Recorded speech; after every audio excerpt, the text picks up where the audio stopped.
the 5 pillars of Islam. What do I mean when I talk about these? These are, if you would say that there is any kind of doctrine in Islam, I would say that these are doctrinal, right? So they are obligatory acts of worship that every Muslim is required to do, with a caveat, and I'll talk about that in a second. So remember that Islam is a religion of praxis, right? So it's about what you do, not what you believe. So these are the things that you have to do to be a good Muslim, right? And so I'll just briefly talk about each one of these. The first one is profession. You also hear that one referred to as witness. The second one is prayer. The third one is fasting. The fourth one is almsgiving, and the fifth one is pilgrimage. So what does profession mean? Like, what do I mean when I say that? The first pillar, Shahada, profession, is just the acknowledgement that there is no other God but Allah, and that Muhammad is his messenger. I would say that, although we think of the 5 pillars as being equally important, this one is the most primary. This one is the most fundamental. Like, you cannot have all of the other ones unless you have this one. This is, if you want to be a Muslim, this is the first thing you have to accept. And this is really foundational to your faith. So it's just that tenet of monotheism, right? There's one God, and it's Allah. And acknowledging that Muhammad is his messenger is super important.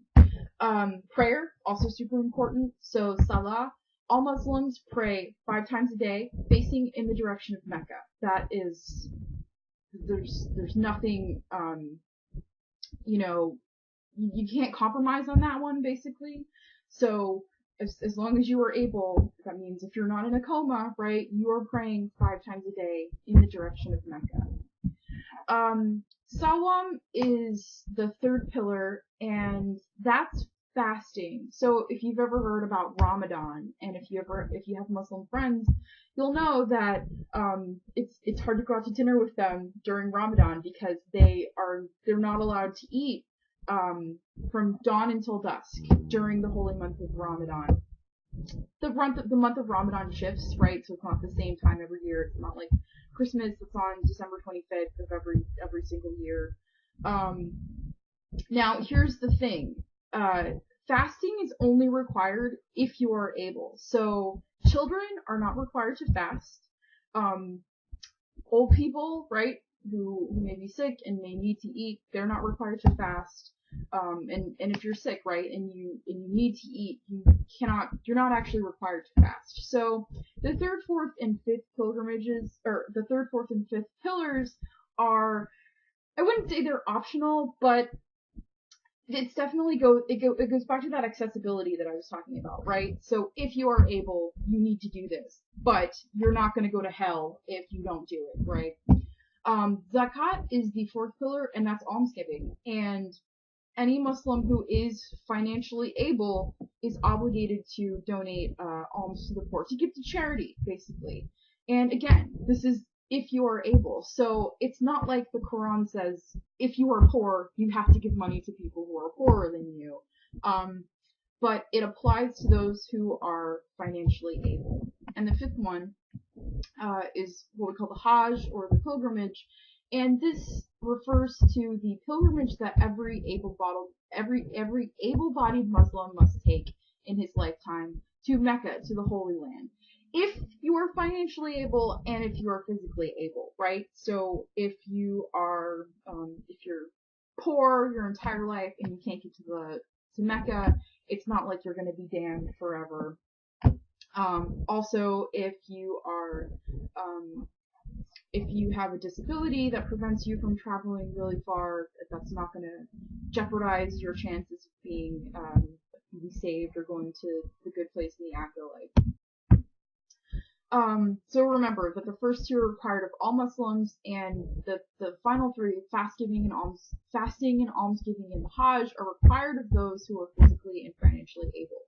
So one thing you want to think about when you look at the 5 pillars of Islam is whether you think they're good rules to live by.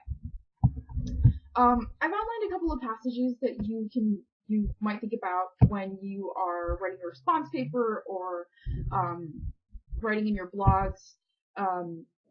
The first one is about fighting. This one's often taken out of context, right? When you hear people talking about, you know, Islam taking over the world and jihad and stuff like that.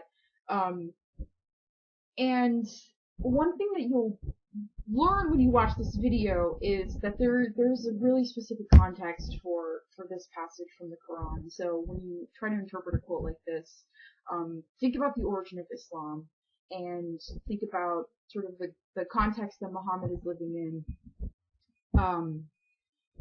Again, fight for the sake of God those that fight against you, but do not attack them first, because God does not love aggressors. I mean, that's a quote that doesn't often get brought up in that context, but I think is really important. Some of my favorites are the ones that talk about charity, right? So be charitable because God loves charitable. I love this one too because it tells you that even though being charitable in public is good, it's better to give so that people don't see you. To give alms to the poor in private is better and will atone for some of your sin.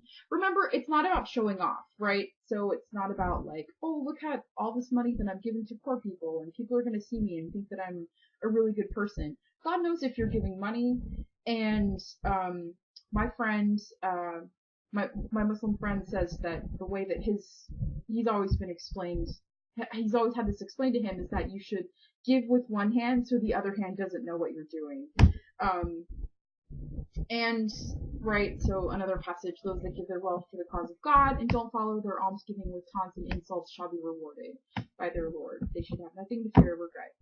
The Quran says some stuff about women, right? That's really complicated because, and you'll see this in the video, on the one hand, we're talking about a culture that is not uncommon at the time in the way that they treat women, right? So when you look at this passage from the cow that says women are your field, go into your fields whenever you please, that's something to consider, right? But you should also look at some of the passages that say men shall be rewarded according to their deeds and women shall be rewarded according to their deeds, because there's something really like fundamentally equal about that, which I think is really cool. Also, remember, another thing to understand is that the Quran allows women to inherit property, which does not happen in the rest of Europe for a really long time. So, again, when you're looking at these passages from the Quran, try to put them in the context of the text.